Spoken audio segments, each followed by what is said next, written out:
कहानी की शुरुआत होती है जॉन गैरिटी और उसके परिवार से, जो ग्रीनलैंड के एक अंडरग्राउंड बंकर में रह रहे हैं। कॉमेट के धरती से टकराने के पूरे 5 साल बीत चुके हैं, लेकिन दुनिया अब पहले जैसी नहीं रही। इस भयानक एक्सीडेंट ने दुनिया की 75% पॉपुलेशन को खत्म कर दिया है। आसमान में अब भी कॉमेट के छोटे छोटे फ्रैगमेंट्स घूम रहे हैं, जिसकी वजह से हवा पूरी तरह पोल्यूटेड हो चुकी है। रेडिएशन का खतरा हर वक्त बना रहता है और अर्थक्वेक्स और इलेक्ट्रोमैग्नेटिक स्टॉर्म्स अब लोगों की नॉर्मल लाइफ का हिस्सा बन चुके हैं। इंसानों के पास बंकर में छुपकर रहने के अलावा और कोई रास्ता नहीं बचा है। जॉन एक इंजीनियर है, लेकिन बंकर के लिए वो एक स्काउट का काम भी करता है। इसका मतलब है कि वह एक खास हजमत सूट पहनकर बाहर की दुनिया का जायजा लेने जाता है। एक दिन जॉन बाहर की चेकिंग कर रहा होता है, तभी वो देखता है कि जमीन पर बनी दरारें अब पहले से ज्यादा बड़ी हो रही हैं। ये देखकर जॉन थोड़ा टेंशन में आ जाता है। चलते चलते जॉन समंदर के किनारे पहुंचता है, जहां उसे बहुत सारी लाइफ बोट्स और एक क्रैश्ड शिप दिखाई देता है। जॉन एक एक करके सारी लाइफ बोट्स चेक करता है कि शायद कुछ काम का मिल जाए, लेकिन उनमें कुछ नहीं होता। फिर वो शिप के अंदर एक बड़े छेद से एंट्री करता है। शिप के अंदर उसे कुछ यूजफुल टूल्स मिलते हैं, जिन्हें वो अपने बैग में भर लेता है। जब वो थोड़ा और अंदर जाता है तो उसे शिप के क्रू की डेड बॉडीज मिलती हैं, जो देखने में काफी दर्दनाक होता है। वहीं एक ड्रॉर में जॉन को एक नोटबुक मिलती है, जिसमें एक सुंदर फ्लावर की ड्राइंग बनी होती है। वो उसे भी अपने साथ रख लेता है। अब यहाँ सीन शिफ्ट होता है और अचानक जॉन के रेडियो पर बंकर से एक वार्निंग आती है। एक सोल्जर उसे बताता है कि एक खतरनाक इलेक्ट्रोमैग्नेटिक स्टॉर्म उसकी तरफ बहुत स्पीड से बढ़ रहा है। जॉन बिना वक्त गवाए वहां से भागना शुरू करता है। स्टॉर्म की बिजलियां उसके पीछे पीछे आ रही होती हैं। जॉन अपनी पूरी ताकत लगाकर बंकर के गेट की तरफ दौड़ता है और बिल्कुल सही वक्त पर अंदर जंप करता है। जैसे ही जॉन गेट बंद करता है, बाहर स्टॉर्म का ब्लास्ट होता है। बंकर के अंदर टीम जॉन को डीकॉन्टामिनेट करती है ताकि रेडिएशन साफ हो सके। जॉन वहां बैठकर काफी शॉक में होता है, क्योंकि वो मौत के बहुत करीब था। इस डर से निकलने के लिए जॉन अपने थेरेपिस्ट के पास जाता है और बताता है कि उसे ये बदली हुई दुनिया बहुत अजीब लगती है। थेरेपिस्ट उसे समझाता है कि हर कोई ट्रॉमा में है और सब बस नॉर्मल होने का नाटक कर रहे हैं। वो जॉन को एडवाइस देता है कि वो अपनी फैमिली के साथ ज्यादा ओपन रहे और अपने इमोशंस न छुपाए। वहीं दूसरी तरफ जॉन की वाइफ एलिसन बंकर के लीडर्स के साथ एक मीटिंग कर रही है। मीटिंग का माहौल काफी टेंस है, क्योंकि रिसोर्सेज खत्म हो रहे हैं। मीटिंग के बीच एलिसन को एक नोट मिलता है कि जॉन सेफली वापस आ गया है, जिससे वो थोड़ा रिलैक्स फील करती है। मीटिंग में डॉक्टर अमीना बताती हैं कि कॉमेट ने जो क्रेटर बनाया था, वो एरिया शायद रहने लायक हो सकता है। उस क्रेटर की डेप्थ इतनी है कि वहाँ पोल्यूटेड एयर नहीं पहुँचती और उसका शेप रेडियो एक्टिव स्टॉर्म्स को रोकता है। ये सुनकर सबको एक उम्मीद मिलती है, लेकिन एडम नाम का एक लीडर उन्हें याद दिलाता है कि वो क्रेटर सदर्न फ्रांस में है और वहाँ सिविल वॉर चल रही है। तभी एक जोरदार अर्थक्वेक आता है और पूरा बंकर हिलने लगता है। लोग डर जाते हैं, लेकिन उन्हें इसकी आदत हो चुकी है, इसलिए अर्थक्वेक रुकते ही सब अपने काम पर लग जाते हैं। डॉक्टर अमीना कहती हैं कि टेक्टोनिक प्लेट्स फिर से शिफ्ट हो रही हैं और अर्थक्वेक अब पहले से ज्यादा आएंगे। इस मीटिंग में एलिसन सबको बताती है कि उन्हें बाहर से एक डिस्ट्रेस सिग्नल मिला है और हमें उन रेफ्यूजीज की मदद करनी चाहिए, लेकिन एडम इसके खिलाफ है। उसका कहना है कि बंकर में न जगह है और न ही खाना, ऊपर से बाहर के लोगों से बीमारी फैलने का खतरा है। एलिसन जिद करती है कि हर डिसीजन वोट से होना चाहिए। वोट होता है और ज्यादातर लोग एलिसन का साथ देते हैं। ये तय होता है कि कल एक स्पेशल व्हीकल बाहर भेजा जाएगा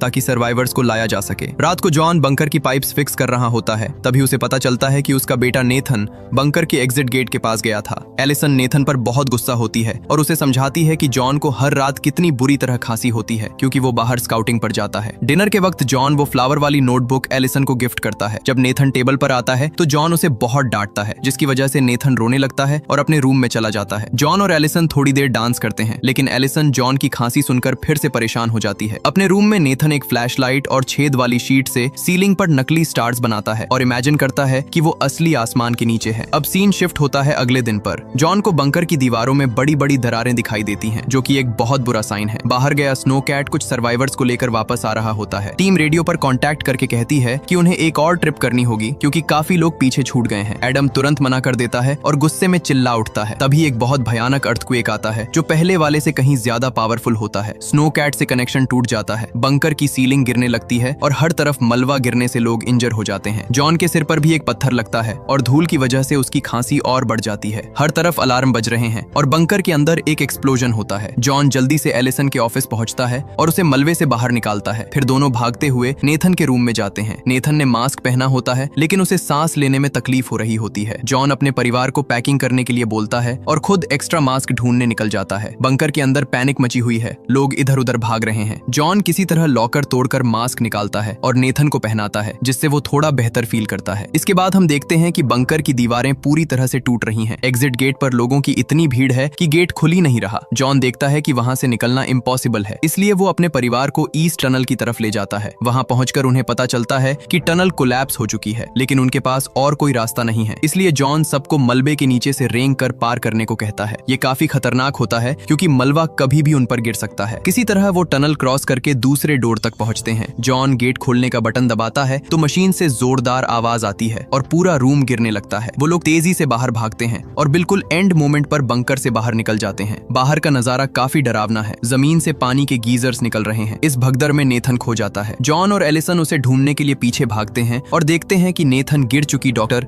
अमीना की मदद कर रहा है। वो लोग अमीना को साथ लेकर बीच की तरफ भागते हैं जहां लोग रेस्क्यू बोट्स में चढ़ने की कोशिश कर रहे हैं। बीच पर हालात बहुत खराब हैं। एक बोट पर इतने लोग चढ़ जाते हैं कि वो पलट जाती है और लोग पानी में गिर जाते हैं। कुछ गुंडे एडम का मास्क छीनने की कोशिश करते हैं। जॉन और एलिसन वहां पहुंचकर एडम को बचाते हैं और उसे किनारे तक लाते हैं। अब सिर्फ एक आखिरी बोट बची है। जॉन अपने परिवार और कुछ सर्वाइवर्स को लेकर उसमें चढ़ जाता है। एलिसन चाहती है कि और लोगों को भी लिया जाए, लेकिन पायलट कहता है कि अगर वेट ज्यादा हुआ तो बोट डूब जाएगी। मजबूरी में उन्हें गेट बंद करना पड़ता है और लोग बोट के बाहर लटक कर चिल्लाते रह जाते हैं। तभी एक बड़ी लहर आती है और बीच पर मौजूद सभी लोगों को बहा ले जाती है। जॉन की बोट भी उस लहर से टकराती है, लेकिन पायलट किसी तरह उसे हैंडल कर लेता है और वो लोग समंदर के बीच पहुंच जाते हैं। कुछ देर बाद जॉन एक डिवाइस से हवा चेक करता है और बताता है कि हवा साफ है। अब सब अपना मास्क उतार सकते हैं। सब लोग डिस्कस करते हैं कि कहां जाना चाहिए। आइसलैंड तो तबाह हो चुका है, इसलिए वो लोग इंग्लैंड की तरफ निकलने का फैसला करते हैं। रास्ते में बोट का इंजन खराब हो जाता है, लेकिन जॉन अपनी इंजीनियरिंग स्किल्स से उसे ठीक कर देता है। रात को नेथन पहली बार असली स्टार्स देखकर बहुत खुश होता है। इसके बाद सीन शिफ्ट होता है कुछ दिन बाद पर। बोट का फ्यूल खत्म हो जाता है और वो लोग समंदर की लहरों के भरोसे छोड़ दिए जाते हैं।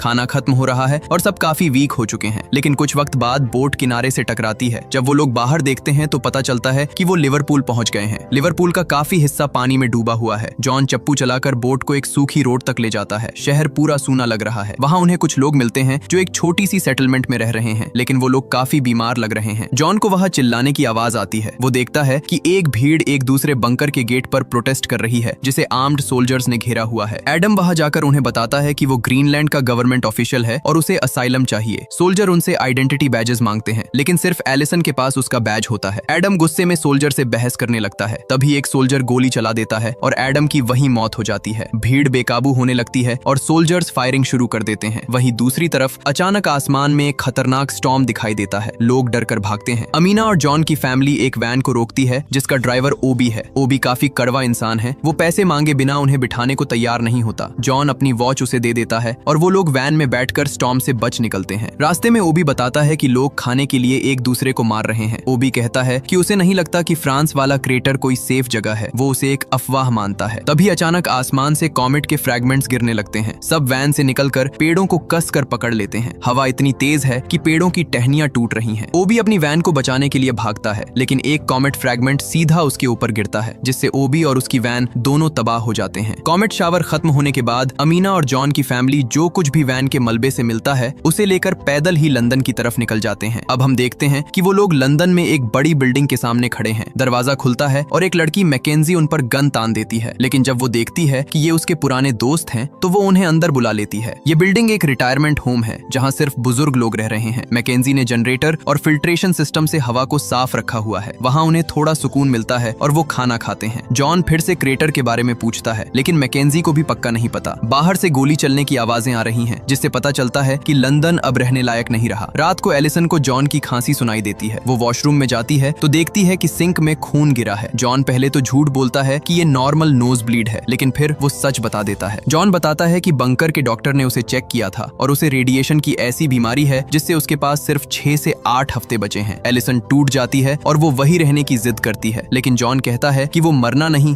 बल्कि अपने परिवार के लिए एक नया घर ढूंढना चाहता है। अगले दिन मैकेंजी उन्हें एक कार और एक गन देती है। जॉन, एलिसन, नेथन और अमीना कार लेकर फ्रांस के लिए निकलते हैं। रास्ते में जॉन महसूस करता है कि नेथन काफी उदास है, तो वो रोड ट्रिप गेम्स खेलने का आइडिया देता है। अचानक एक गोली कार की विंडो तोड़ती है और सीधा अमीना के सिर में लगती है। अमीना की स्पॉट पर ही डेथ हो जाती है। कुछ गुंडे झाड़ियों से कार पर फायरिंग कर रहे हैं क्योंकि उन्हें कार चाहिए। जॉन पोजीशन लेता है और गन से एक एक करके रॉबर्ट्स को मारने लगता है। जब जॉन की बुलेट्स खत्म हो जाती हैं, तब एलिसन दूसरी गन से आखिरी गुंडे को ढेर कर देती है। वो लोग काफी दुखी होते हैं और अमीना को वही दफना देते हैं। नेथन को ये अजीब लगता है कि हम मरने वाले के लिए प्रार्थना क्यों करते हैं जबकि वो जा चुका है। इसके बाद वो लोग आगे बढ़ते हैं और देखते हैं कि इंग्लिश चैनल का सारा पानी सूख चुका है और वो एक रेगिस्तान बन गया है। वहाँ बड़े बड़े शिप्स और कंटेनर्स जमीन पर पड़े हैं। इसके बाद सीन शिफ्ट होता है जब वो फ्रांस और इंग्लैंड के बीच एक बहुत बड़ी खाई के पास पहुंचते हैं। उस खाई को पार करने का सिर्फ एक रास्ता है, एक पुराना पुराना रस्सी वाला पुल। नेथन बहुत डर जाता है, इसलिए जॉन पहले चलकर उसे हिम्मत देता है। वो लोग धीरे धीरे पुल पार कर रहे होते हैं, तभी तेज हवा चलने लगती है और पुल झूलने लगता है। किसी तरह वो बीच में मौजूद एक बड़ी चट्टान तक पहुंचते हैं। वहां से दूसरी तरफ जाने के लिए लोहे की 2 सीढ़ियां लगी हुई हैं। तभी एक जोरदार अर्थक्वेक आता है और रस्सी वाला पुल टूट कर नीचे गिर जाता है, जिससे काफी लोग मारे जाते हैं। एक आदमी डर के मारे पीछे मुड़ता है और नेथन के ऊपर गिर जाता है। जॉन और एलिसन किसी तरह नेथन को बचाते हैं और वो आदमी खाई में गिर जाता है। रॉक धीरे धीरे टूट रही है, इसलिए वो तेजी से सीढ़ी चढ़कर फ्रांस की जमीन पर पहुंच जाते हैं। अब वो लोग पैदल ही फ्रांस के वेस्टलैंड में चल रहे हैं। तभी उन्हें एक शख्स डेनिस मिलता है जो उन पर गन तान देता है, लेकिन जब उसे लगता है कि ये लोग खतरनाक नहीं हैं, तो वो उन्हें अपने घर ले जाता है। डेनिस एक पुरानी फैक्ट्री में रह रहा है जिसे उसने सोलर पैनल से पावर किया हुआ है। वहाँ उसकी बेटी कैमिल और उसकी म्यूट और व्हीलचेयर बाउंड वाइफ रहती हैं। डेनिस बताता है कि क्रेटर तक का रास्ता बहुत खतरनाक है, क्योंकि वहाँ फ्रेंच आर्मी और इंसर्जेंट्स के बीच जंग चल रही है। जॉन डेनिस को बताता है कि उसके पास वक्त कम है। अगले दिन डेनिस जॉन को एक मैप देता है और उसे अपने एक मिलिट्री दोस्त का फोटो देता है ताकि रास्ते में आर्मी उनकी मदद करे। डेनिस जॉन से रिक्वेस्ट करता है कि वो उसकी बेटी कैमिल को भी अपने साथ ले जाए ताकि वो सेफ रह सके। कैमिल अपने पेरेंट्स को रोते हुए बाय बोलती है और जॉन की फैमिली के साथ निकल जाती है। कुछ देर ड्राइविंग के बाद जॉन सबका मूड ठीक करने के लिए गेम खेलता है। तभी रास्ते में उन्हें सोल्जर्स घेर लेते हैं। कैमिल अपने पिता के दोस्त का नाम लेती है और वो फोटो दिखाती है, जिसके बाद सोल्जर्स उन्हें आगे जाने देते हैं। रात को वो लोग एक वॉर जोन में पहुंचते हैं जहां हर तरफ धमाके हो रहे हैं। एक सोल्जर उन्हें खाइयों के रास्ते ले जाता है। जॉन की हालत खराब हो रही है, वो बार बार खून की खांसी कर रहा है। ट्रेंच में उन्हें बहुत सारी डेड बॉडीज दिखती हैं। सोल्जर उन्हें एक फॉरेस्ट के पास छोड़ देता है और कहता है कि बस आगे बढ़ते रहो। अगले दिन सुबह उन्हें पहाड़ों के बीच एक नया रास्ता दिखता है। जॉन समझ जाता है कि वो क्रेटर के बहुत पास है। वो लोग एक मिलिट्री कैंप पहुंचते हैं और पता चलता है कि डेनिस का दोस्त मारा जा चुका है। जॉन एक सोल्जर के सामने गिड़गिड़ाते हुए कहता है कि वो मरने वाला है और उसे बस अपने बच्चों को बचाना है। सोल्जर को रहम आ जाता है और वो उन्हें एक बस में बिठा देता है जो क्रेटर की तरफ जा रही है। मूवी के एंड में हम देखते हैं कि बस रास्ते में एक एक्सप्लोजन का शिकार हो जाती है। इंसर्जेंट्स बस को घेर लेते हैं और ड्राइवर को मार देते हैं। जॉन अपने परिवार को बाहर निकालता है और खुद एक इंसर्जेंट से भिड़ जाता है। बस के अंदर से गोली चलने की आवाज आती है। कुछ देर बाद जॉन बाहर निकलता है। वो जीत तो गया है, लेकिन उसे गोली लग चुकी है। नेथन जॉन के जख्म को दबाता है और एलिसन बस चलाकर पहाड़ी के ऊपर ले जाती है। जब वो लोग पहाड़ी की चोटी पर पहुंचते हैं तो उन्हें नीचे एक बहुत सुंदर नजारा दिखता है। क्रेटर के अंदर सब कुछ हरा भरा है, पानी साफ है और हवा बिल्कुल शुद्ध है। ये वही जगह है जहाँ से नई दुनिया की शुरुआत हो सकती है। जॉन वही जमीन पर गिर जाता है। एलिसन, नेथन और कैमिल उसके पास बैठकर रोने लगते हैं। जॉन अपने परिवार को एक आखिरी बार देखता है और सुकून से अपनी आंखें मूंद लेता है। नेथन अपने पिता की वही पुरानी प्रेयर दोहराता है और पूरा परिवार उस नई दुनिया की तरफ देख रहा होता है जहां अब मौत नहीं बल्कि जिंदगी है। इसी के साथ ये कहानी खत्म होती है। अगर आपको ये वीडियो पसंद आई हो तो प्लीज चैनल को सब्सक्राइब जरूर करें और बेल आइकन को भी प्रेस कर दें ताकि ऐसी और वीडियोस आप तक पहुंचती रहें। देखने के लिए धन्यवाद।